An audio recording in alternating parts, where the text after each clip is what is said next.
ಸಾಮಾನ್ಯವಾಗಿ ರಾಜಕಾರಣಿಗಳು ಮಾಧ್ಯಮಗಳ ಮುಂದೆ ಮೌನ ವಹಿಸುತ್ತಾರೆ ಅಥವಾ ನಯವಾಗಿ ಮಾತನಾಡುತ್ತಾರೆ.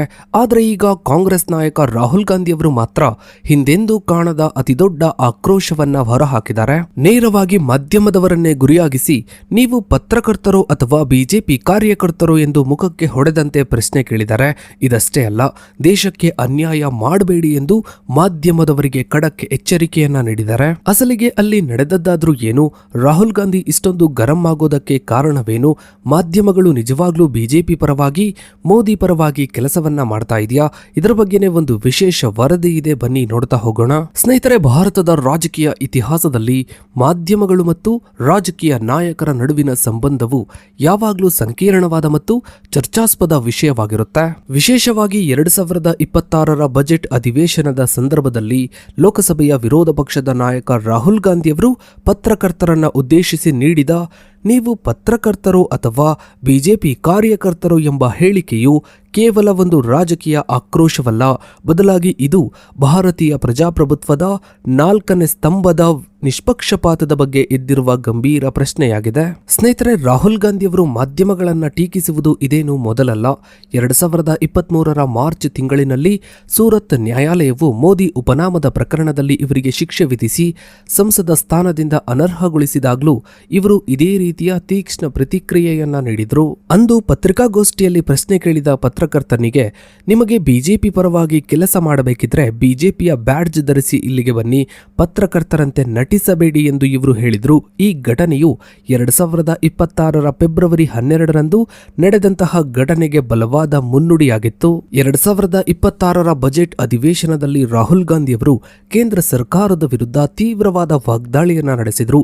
ವಿಶೇಷವಾಗಿ ಎಫ್ಸ್ಟೈನ್ ಫೈಲ್ಸ್ ಮತ್ತು ಅದಾನಿ ಪ್ರಕರಣಗಳ ಬಗ್ಗೆ ಇವರು ನೀಡಿದ ಹೇಳಿಕೆಗಳು ಸರ್ಕಾರವನ್ನ ಇಕ್ಕಟ್ಟಿಗೆ ಸಿಲುಕಿಸಿದ್ವು. ಈ ಸಂದರ್ಭದಲ್ಲಿ ಪತ್ರಕರ್ತರು ಕೇಳಿದ ಪ್ರಶ್ನೆಗಳು ಸರ್ಕಾರದ ಭಾಷೆಯನ್ನೇ ಪ್ರತಿಧ್ವನಿಸುತ್ತಿವೆ ಎಂದು ಇವರಿಗೆ ಭಾಸವಾಯಿತು. ಇವರು ಪತ್ರಕರ್ತರನ್ನು ಉದ್ದೇಶಿಸಿ, ಇಂದಿನ ನಿಮ್ಮ ಕೋಡ್ ವರ್ಡ್ ಏನು? ನಿನ್ನೆ ದೃಢೀಕರಣ ಎಂದಿತ್ತು, ಇಂದು ಹಕ್ಕುಚ್ಯುತಿ ಮಂಡನೆ ಎಂದಿದೆ ಎಂದು ವ್ಯಂಗ್ಯ ಮಾಡಿದ್ರು. ಈ ಹೇಳಿಕೆಯು ಮಾಧ್ಯಮಗಳು ಸ್ವತಂತ್ರವಾಗಿ ಕಾರ್ಯನಿರ್ವಹಿಸುವ ಬದಲು ಸರ್ಕಾರದ ನಿರ್ದೇಶನಗಳನ್ನು ಪಾಲಿಸುತ್ತಿವೆ ಎಂಬ ಇವರ ನಂಬಿಕೆಯನ್ನು ಒತ್ತಿ ಹೇಳುತ್ತದೆ. ಇನ್ನು ಸ್ನೇಹಿತರೆ, 2026ರ ಫೆಬ್ರವರಿ 11ರಂದು ಲೋಕಸಭೆಯಲ್ಲಿ ಮಾತನಾಡುತ್ತಾ ರಾಹುಲ್ ಗಾಂಧಿಯವರು ಅತ್ಯಂತ ಗಂಭೀರವಾದ ಆರೋಪಗಳನ್ನ ಮಾಡಿದ್ರು. ಅಮೆರಿಕದ ನ್ಯಾಯಾಂಗ ಇಲಾಖೆಯ ವರದಿಗಳಲ್ಲಿ ಎಫ್ಸ್ಟೈನ್ ಫೈಲ್ ಉಲ್ಲೇಖವಾಗಿದ್ದು, ಅದರಲ್ಲಿ ಕೇಂದ್ರ ಸಚಿವ ಹರ್ದೀಪ್ ಸಿಂಗ್ ಪೂರಿ ಮತ್ತು ಉದ್ಯಮಿ ಅನಿಲ್ ಅಂಬಾನಿಯವರ ಹೆಸರುಗಳಿವೆ ಎಂದು ಇವರು ಪ್ರತಿಪಾದಿಸಿದರು. ಪ್ರಧಾನಿ ನರೇಂದ್ರ ಮೋದಿಯವರ ಮೇಲೆ ಅಂತಾರಾಷ್ಟ್ರೀಯ ಮಟ್ಟದಲ್ಲಿ ಒತ್ತಡವನ್ನ ಹೇರಲು ಇಂತಹ ಫೈಲ್ಗಳನ್ನು ಬಳಸಲಾಗುತ್ತಿದೆ ಮತ್ತು ಇದರಲ್ಲಿ ಭಾರತದ ದತ್ತಾಂಶ ಭದ್ರತೆ, ಇಂಧನ ಭದ್ರತೆ ಮತ್ತು ರೈತರ ಹಿತಾಸಕ್ತಿಗಳನ್ನು ಅಡವಿಟ್ಟು ಅಮೆರಿಕದೊಂದಿಗೆ ವ್ಯಾಪಾರ ಒಪ್ಪಂದಗಳನ್ನು ಮಾಡಿಕೊಳ್ಳಲಾಗುತ್ತಿದೆ ಎಂದು ರಾಹುಲ್ ಗಾಂಧಿಯವರು ಆರೋಪಿಸಿದರು. ಈ ಆರೋಪಗಳು ಸಂಸತ್ತಿನಲ್ಲಿ ಭಾರೀ ಕೋಲಾಹಲಕ್ಕೆ ಕಾರಣವಾದವು. ಸರ್ಕಾರದ ಪರವಾಗಿ ಉತ್ತರಿಸಿದ ಹರ್ದೀಪ್ ಸಿಂಗ್ ಪೂರಿ ಅವರು ಈ ಆರೋಪಗಳು ಸಂಪೂರ್ಣವಾಗಿ ಸುಳ್ಳು ಮತ್ತು ರಾಜಕೀಯ ಪ್ರೇರಿತ ಎಂದು ತಳ್ಳಿಹಾಕಿದರು. ತಾವು 2013 ಮತ್ತು 2017ರ ನಡುವೆ ಅಂತಾರಾಷ್ಟ್ರೀಯ ಆಯೋಗದ ಭಾಗವಾಗಿ ಎಫ್ಸ್ಟೈನ್ ಅವರನ್ನು ಕೇವಲ 3-4 ಬಾರಿ ವೃತ್ತಿಪರ ಕಾರಣಗಳಿಗಾಗಿ ಭೇಟಿಯಾಗಿದ್ದಾಗಿ ಸ್ಪಷ್ಟಪಡಿಸಿದರು. ಇನ್ನು ಈ ಘಟನೆಯು ಭಾರತ ಮತ್ತು ಅಮೆರಿಕ ನಡುವಿನ ವ್ಯಾಪಾರ ಸಂಬಂಧಗಳ ಮೇಲೆ ಕಪ್ಪು ನೆರಳು ಬೀರಬಹುದು ಎಂಬ ಆತಂಕವನ್ನ ಮೂಡಿಸಿದೆ. ರಾಹುಲ್ ಗಾಂಧಿ ಅವರ ಪ್ರಕಾರ ಈ ವ್ಯಾಪಾರ ಒಪ್ಪಂದವು ಸಮಾನ ಮನಸ್ಕ ರಾಷ್ಟ್ರಗಳ ನಡುವಿನ ಒಪ್ಪಂದವಲ್ಲ, ಬದಲಾಗಿ ಇದು ಒತ್ತಡದ ಅಡಿಯಲ್ಲಿ ಮಾಡಿಕೊಂಡ ಒಪ್ಪಂದ.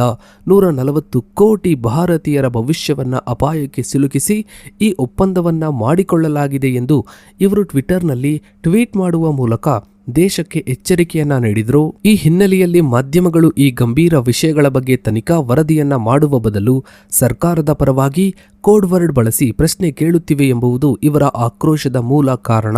ಸ್ನೇಹಿತರೆ, ರಾಹುಲ್ ಗಾಂಧಿಯವರ ಮಾಧ್ಯಮಗಳ ಮೇಲಿನ ಇಕ್ಕಟ್ಟಿಗೆ ಮತ್ತೊಂದು ಪ್ರಮುಖ ಕಾರಣವೇನು ಅಂದ್ರೆ, ಮಾಜಿ ಭೂಸೇನಾ ಮುಖ್ಯಸ್ಥ ಜನರಲ್ ಎಂ ನರವಾಣೆಯವರ ಇನ್ನೂ ಪಬ್ಲಿಷ್ ಆಗದ ಆತ್ಮಚರಿತ್ರೆ 4 ಸ್ಟಾರ್ಸ್ ಆಫ್ ಡೆಸ್ಟಿನಿ ಕುರಿತಾದ ಚರ್ಚೆ.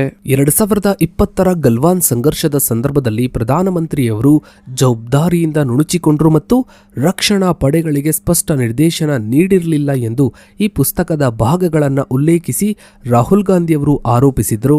ಸರ್ಕಾರವು ಈ ಪುಸ್ತಕದ ಅಸ್ತಿತ್ವವನ್ನೇ ನಿರಾಕರಿಸಲು ಪ್ರಯತ್ನಿಸಿತು. ಅಮಿತ್ ಶಾ ಮತ್ತು ರಾಜನಾಥ್ ಸಿಂಗ್ ಅವರು ಸಂಸತ್ತಿನಲ್ಲಿ ಮಾತನಾಡಿ, ಇನ್ನು ಪಬ್ಲಿಷ್ ಆಗದ ಪುಸ್ತಕದ ಪುಸ್ತಕದ ಆಧಾರದ ಮೇಲೆ ಆರೋಪ ಮಾಡುವುದು ನಿಯಮ ಬಾಹಿರ ಎಂದು ವಾದಿಸಿದ್ರು. ಆದರೆ ರಾಹುಲ್ ಗಾಂಧಿಯವರು ಈ ಪುಸ್ತಕದ ಪ್ರತಿಯನ್ನ ಸಂಸತ್ತಿನಲ್ಲೇ ಪ್ರದರ್ಶಿಸಿ ಸತ್ಯವನ್ನ ಮರೆಮಾಚಲು ಸಾಧ್ಯವಿಲ್ಲ ಎಂದು ಇವರು ಗುಡುಗಿದ್ರು. ದೆಹಲಿ ಪೊಲೀಸರು ಈ ಪುಸ್ತಕದ PDF ಆವೃತ್ತಿಯ ಪ್ರಸಾರದ ಬಗ್ಗೆ ಪ್ರಕರಣ ದಾಖಲಿಸಿರುವುದು ಪರಿಸ್ಥಿತಿಯ ಗಂಭೀರತೆಯನ್ನು ತೋರಿಸುತ್ತದೆ.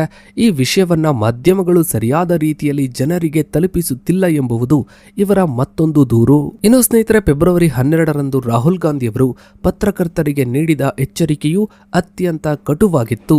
ನೀವು ಬಿಜೆಪಿಯವರಿಂದ ಸಂಪೂರ್ಣವಾಗಿ ಉದ್ಯೋಗ ಪಡೆದಿಲ್ಲ, ಕನಿಷ್ಠ ಸ್ವಲ್ಪ ಮಟ್ಟಿಗಾದರೂ ವಸ್ತುನಿಷ್ಠವಾಗಿರಲು ಪ್ರಯತ್ನಿಸಿ.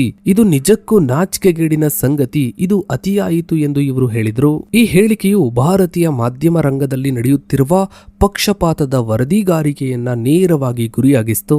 ಮಾಧ್ಯಮದವರಿಗೆ ಸಮಾಜದ ಬಗ್ಗೆ ಮತ್ತು ದೇಶದ ಬಗ್ಗೆ ಜವಾಬ್ದಾರಿ ಇದೆ ಎಂದು ಇವರು ನೆನಪಿಸಿದ್ರು. ನೀವು ದೇಶಕ್ಕೆ ಅನ್ಯಾಯ ಮಾಡುತ್ತಿದ್ದೀರಿ ಎಂದು ಎಚ್ಚರಿಸಿದ್ರು. ಸರ್ಕಾರ ನೀಡುವ ಪದಗಳನ್ನೇ ಬಳಸಿ ಪ್ರತಿದಿನ ಸುದ್ದಿಯನ್ನ ಪ್ರಸಾರ ಮಾಡುವುದು ಪತ್ರಿಕೋದ್ಯಮದ ಧರ್ಮವಲ್ಲ ಎಂದು ಇವರು ವಾದಿಸಿದ್ರು. ಈ ಎಚ್ಚರಿಕೆಯು ಕೇವಲ ಆ ಕ್ಷಣದ ಸಿಟ್ಟಲ್ಲ, ಬದಲಾಗಿ ವ್ಯವಸ್ಥಿತವಾಗಿ ನಡೆಯುತ್ತಿರುವ ಮಾಧ್ಯಮ ನಿರ್ವಹಣೆಯ ವಿರುದ್ಧದ ಪ್ರತಿರೋಧವಾಗಿತ್ತು. ಸ್ನೇಹಿತರೆ, ರಾಹುಲ್ ಗಾಂಧಿಯವರ ಈ ನಡವಳಿಕೆಯನ್ನ ಬಿಜೆಪಿ ನಾಯಕರು ತೀವ್ರವಾಗಿ ಖಂಡಿಸಿದ್ರು. ಹಿರಿಯ ಬಿಜೆಪಿ ಮುಖಂಡ ರವಿಶಂಕರ್ ಪ್ರಸಾದ್ ಅವರು ಪತ್ರಿಕಾಗೋಷ್ಠಿ ನಡೆಸಿ ರಾಹುಲ್ ಗಾಂಧಿಯವರ ನಡವಳಿಕೆಯು ಅರಾಜಕತೆಯ ಸಂಕೇತವಾಗಿದೆ ಎಂದು ಟೀಕಿಸಿದ್ರು. ಇವರು ಸಂಸತ್ತಿನ ನಿಯಮಗಳನ್ನ ಗೌರವಿಸುವುದಿಲ್ಲ ಮತ್ತು ವಿದೇಶಗಳಲ್ಲಿ ಭಾರತದ ಗೌರವಕ್ಕೆ ಧಕ್ಕೆ ತರುತ್ತಿದ್ದಾರೆ ಎಂಬುದು ಬಿಜೆಪಿಯ ಪ್ರಮುಖ ಆರೋಪವಾಗಿತ್ತು. ಇನ್ನು ಸಂಸದ ನಿಶಿಕಾಂತ್ ದೂಬೆಯವರು ಲೋಕಸಭೆಯಲ್ಲಿ ರಾಹುಲ್ ಗಾಂಧಿಯವರ ಸದಸ್ಯತ್ವವನ್ನು ರದ್ದುಗೊಳಿಸಬೇಕು ಮತ್ತು ಅವರ ಮೇಲೆ ಜೀವನ ಪರ್ಯಂತ ಚುನಾವಣೆಗೆ ಸ್ಪರ್ಧಿಸದಂತೆ ನಿಷೇಧ ಹೇರಬೇಕು ಎಂದು ಆಗ್ರಹಿಸಿ ಗೌರವಯುತ ನಿರ್ಣಯವನ್ನ ಮಂಡಿಸಿದರು. ಸಂಸದೀಯ ವ್ಯವಹಾರಗಳ ಸಚಿವ ಪ್ರಹ್ಲಾದ್ ಜೋಶಿ ಅವರು ಮಾಧ್ಯಮಗಳೊಂದಿಗೆ ಮಾತನಾಡ್ತಾ ಇದ್ದಾಗ ರಾಹುಲ್ ಗಾಂಧಿಯವರು ಮಧ್ಯ ಪ್ರವೇಶಿಸಿ ತಾವು ಮಾತನಾಡಬೇಕೆಂದು ಒತ್ತಾಯಿಸಿದ್ದು ಅಸಂಸ್ಕೃತಿಯ ನಡವಳಿಕೆ ಎಂದು ಬಿಂಬಿಸಲಾಯಿತು. ಇನ್ನು ಯಾವುದೇ ಆಧಾರವಿಲ್ಲದೆ ಎಫ್ಸ್ಟೈನ್ ಫೈಲ್ ಬಗ್ಗೆ ಮಾತನಾಡ್ತಾ ಇರುವುದು ಹಕ್ಕುಚ್ಯುತಿಗೆ ಕಾರಣವಾಗಬಹುದು ಎಂದು ರಿಜಿಜು ಎಚ್ಚರಿಸಿದ್ರು.